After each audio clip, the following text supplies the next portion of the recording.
Thanks for being with us today. I'm Alan Hiebert, the Senior Education Coordinator at IDDBA, and I'm here with Chef Chris Koch, who's the Executive Chef and owner of Cooking or Whatever. Today, we're going to talk a little bit about the prepared foods department that Chef Chris designed for the Show and Sell Center on the expo floor. We'll show you a little bit about how Chef Chris's culinary skills and IDDBA's research brings us to the intersection of inspiration and convenience through the Culinary Concierge. After Chef Chris and his team developed the initial Culinary Concierge concept, IDDBA engaged the Hartman Group out of Bellevue, Washington to help us understand millennial needs and test the Culinary Concierge concept with a millennial audience. Hartman mined their existing data to come up with some general trends and conducted interviews with millennial shoppers from a range of backgrounds and locations. These were some of the types of respondents we heard from. Now, all were employed full-time, some have kids, some don't, some are married, some aren't. Now, here's where we'll put in a disclaimer. I'm not a millennial, Chef Chris is not a millennial. We're going to talk about generalizations of millennial behavior. To the millennials in the audience, I'm sure you're tired about hearing people talk about you and your cohorts and what your preferences are, but rest assured, we're not talking about you directly, and if you hear something that you don't like, please don't hold it against us. In our interviews, we found 5 areas where supermarkets can better engage with shoppers, many if not most of whom are millennials these days. Inspiration and knowledge. Many millennial shoppers are interested in trying new recipes and learning new things. Honesty and authenticity. Google means there's no such thing as a lack of information anymore. If you make a claim, it better be true. Planning. Prioritizing friends and family over meal planning often leads to a scramble for dinner. Freshness. It's the most important thing to millennials. So first, make sure your prepared foods are fresh, and then communicate freshness through merchandising. And technology. Everybody loves technology, but millennials don't know life without it. They engage digitally with restaurants much more than they do supermarkets. Let's start with inspiration and knowledge. When it comes to everyday recipes for themselves and their families, millennials look to the supermarket for inspiration, and the voice of the store they want to hear is the chef. So, with that, you've been hearing from me long enough, let's hear from the chef. We pulled a lot of quotes out of the research, and we're going to be expounding upon those this morning. The first one was, I love being able to talk to the person who's making your food, seeing your food being made. If you've been to the Show and Sell and you've seen the Culinary Concierge, it's a round area with the center being really the combi oven. Our goal was to engage the customer. So the open kitchen allows you to do a number of things. It's a great opportunity for you to provide sampling because you know if you sample a product, people will buy it. You can provide personalized services. You can provide culinary guidance. What do I do with this? How do I fix that? What do I do with that? And it allows the customers the opportunity to develop a relationship with your store chef. Now, if you do not have a chef, look to your local culinary schools or subcontract the services of a personal chef service because they will have the information the consumer is looking for. Continuing with inspiration and knowledge, we know getting plenty of protein is a concern for many shoppers, especially millennials. Over 1/3 of millennial men and nearly 1/4 of millennial women say they try to get plenty of protein every day. This is an opportunity for engagement because of millennials' adventurous palates. 42% of millennials describe their taste preferences as trying anything new and different, compared to just 32% of boomers. Developing a menu around alternative protein sources can appeal to millennials who want both protein and new flavors. But it might take some education, as we heard in some of our research interviews. Our next quote was, I'm not a tofu fan, but I want to know a little bit about that and the types of beans and grains they're talking about. Because we are, as a culture, moving away from the use of animals in many cases as a protein source to using grains and beans.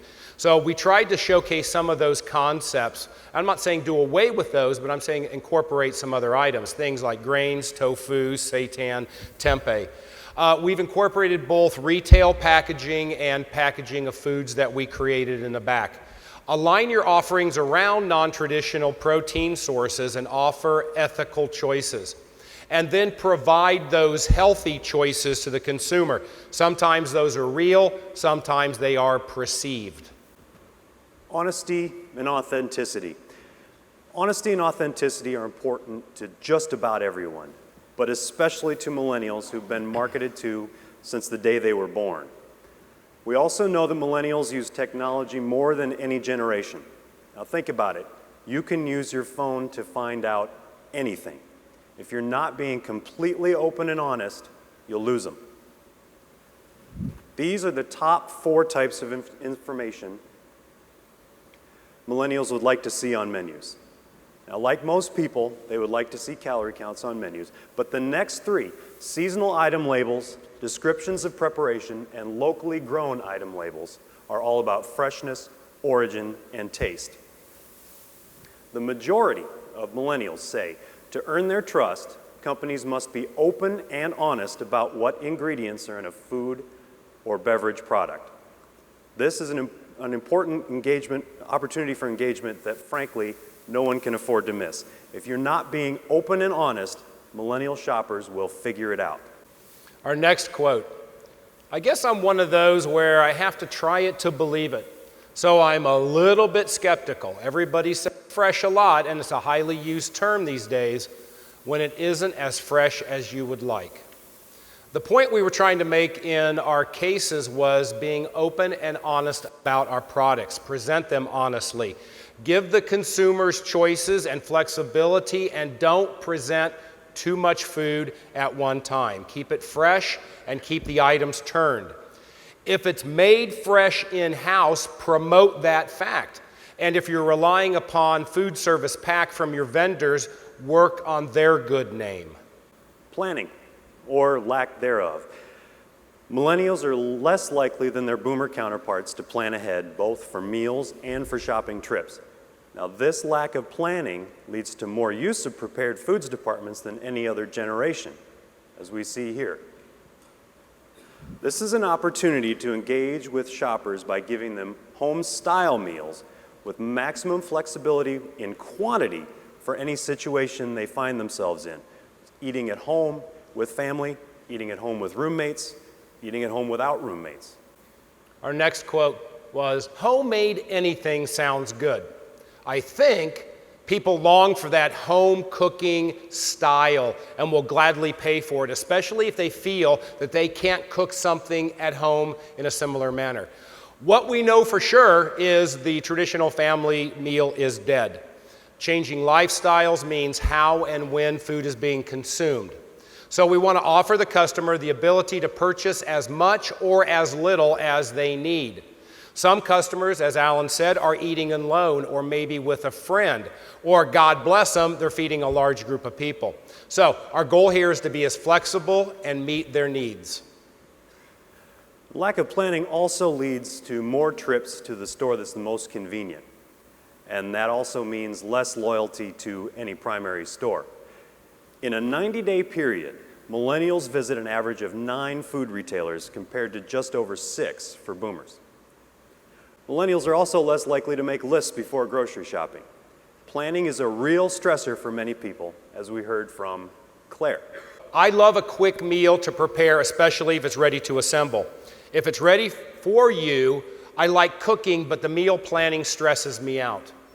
If you were at last year's show, you saw we did a case where it was all pre-cut raw ingredients. And this year we took a little different approach where we are offering packaged component meals. So the consumer can then come in and pick their entree, their starch and veg from a wide range. So this offers both flexibility and the opportunity for a number of different ethnic tastes.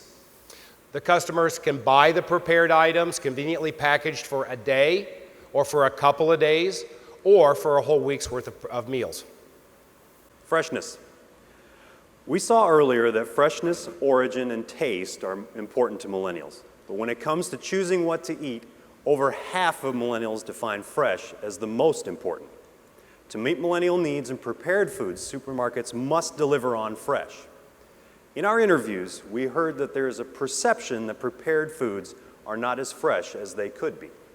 Say they had a healthy option. They're not going to be as fresh as if they've been sitting there all day in packaging under a warming lamp waiting for you to pick them up. So labeling here is the key. You have to show that consumer when that food went into the hot case. Be very forward about it to them. Show them. Don't overload your cases. Now, whether you realize it or not, the restaurant segments are starting to stagnate while our segments in the grocery industry are showing growth. So you can take advantage of those QSR dollars that are out there when millennials coming in, grabbing something hot and fresh to eat, and then heading back out. Technology. Millennials use restaurants, takeout foods, and delivery more than boomers. We also know that they get every ounce of usefulness out of their phones and digital devices. The shoppers we talked to, however, were reluctant to use online ordering for prepared foods from the supermarket. Now, if you heard Mike Erdley's talk yesterday, you understand the importance of digital presence in an omni-channel retail environment. There's another way that we think you can differentiate your department through technology, and that's personal chef services. Oh gosh, I forgot to order dinner. No, okay, so we've come full circle, and this case was really my favorite because you now offer the personal chef services to your consumers. So using technology, either in-store or online, you can get them involved by pre-ordering heat and eat meals. So the consumer just places the order, picks up the bag, pays for the meal, and then heads out and heads home. So again, web-based technology or over the phone. Personal chef services. This allows for the complete weekly meals ready to pick up, and the consumer will then spend more time in the center of the store. Offer pre-made sandwiches, offer cheese boards that go with the meals, offer the point of purchase desserts in either pieces or in whole product. Well, that's about all the time we have. Thank you for taking a few minutes to listen to a few ideas about engaging millennials through inspiration and knowledge, honesty and authenticity, planning, freshness, and technology. The data we cited here is available in a report that we're calling Culinary Concierge, Engaging Millennials Through Meals, which was produced by IDDBA in partnership with the Hartman Group. Thank you very much. Enjoy the rest of your day. Thank you.